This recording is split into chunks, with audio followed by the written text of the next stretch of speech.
Hi friends, কেমন আছো সবাই? অ্যাকোয়া প্ল্যানেট বাংলায় তোমাদের স্বাগত জানাই। আজ মাছের খাবার সংক্রান্ত একটি খুবই ইন্টারেস্টিং ভিডিও হতে চলেছে ভিডিওটি, অর্থাৎ পুরো ভিডিওটি শেষ পর্যন্ত না টেনে দেখো, খুবই ভালো লাগবে আর উপকৃত হবে আশা করি। এই যে শ্যাওলাগুলো দেখতে পাচ্ছ, এগুলো আমি আলাদা করে সংগ্রহ করিনি কোথাও থেকে। তাহলে কিভাবে এলো?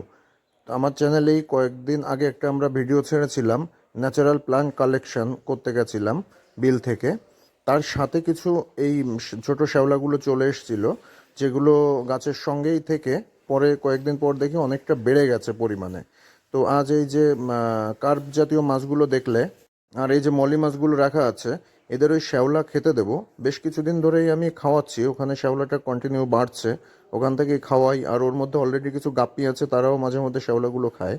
এবার কি হয়, এই শ্যাওলাগুলো খুব বেশি পরিমাণে একবারে খেয়ে নেবে এমন না, সময় লাগে, ধীরে ধীরে খায়। বিশেষ করে ছোট যে মাছগুলো আছে, গাপ্পি মাছ, ওরা একটু একটু টুকরে টুকরে খেয়ে নেয়।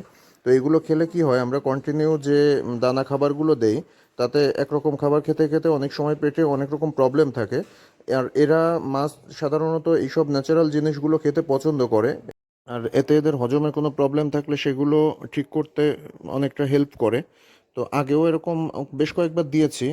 তোমরা একবার শ্যাওলা কালেকশন করে যদি এইভাবে রোদে জলের মধ্যে এভাবে রেখে দাও ভাসিয়ে, অটোমেটিকই বাড়তে থাকবে, খুব পরিমাণে বাড়তে থাকে। অর্থাৎ একবার কালেক্ট করলে আর তোমাদের কালেক্ট করতে হবে না। আর এটা যেহেতু মাছের জন্য পুষ্টিকর খাবার, তোমরা একবার ট্রাই করে দেখতেই পারো। সাথে খুব বেশি পরিমাণে না দিয়ে এক দুদিন বাদে বাদে কিছু কিছু করে দিলে খুব ভালো হয়। আর আমি এখানে দেখো দেওয়ার পর মোটামুটি 2 থেকে আড়াই ঘন্টা বাদে দেখি প্রায় সবটাই খেয়ে নিয়েছে। এখানে যেটা মলির এখানে বড় যে শ্যাওলাগুলো আছে, এগুলো খেতে পারেনি, তাও আস্তে আস্তে করে টুকরে টুকরে খেয়ে নেবে আশা করি।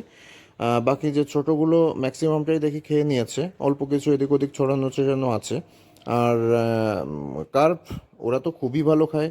আর কার্পের জন্য এই দেখতে পাচ্ছ এখন এই কার্পের যে ভিডিওটা, এখানেও দেখো খেয়ে নিয়েছে।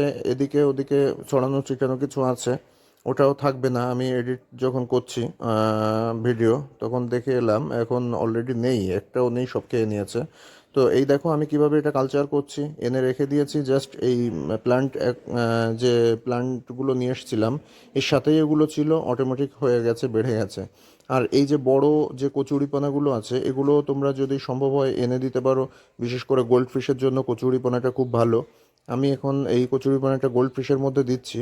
দেখো ওরা কি সুন্দর টুকরে টুকরে এর গোড়ার যে শ্যাওলাগুলো রয়েছে বা শিকড়গুলো রয়েছে, কি সুন্দর খেয়ে নিচ্ছে।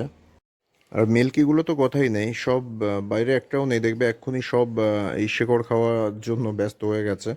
তো বন্ধুরা, এই ছিল আজকের ছোট্ট ইনফরমেশনটা। যদি তোমাদের ভালো লেগে থাকে, অবশ্যই লাইক করে দিও, শেয়ার করো, আর সাবস্ক্রাইব করতে যেন ভুলো না। ভিডিও দেখার পর তোমরা সাবস্ক্রাইব করতে ভুলে যাও। অবশ্যই সাবস্ক্রাইব করে সাথে থেকো। আসছে দিনে আরও ভালো ভালো ইনফরমেটিভ ভিডিও আনার চেষ্টা করব। যারা ভিডিওটি শেষ পর্যন্ত দেখলে, তারা একটা কমেন্ট করে যাও।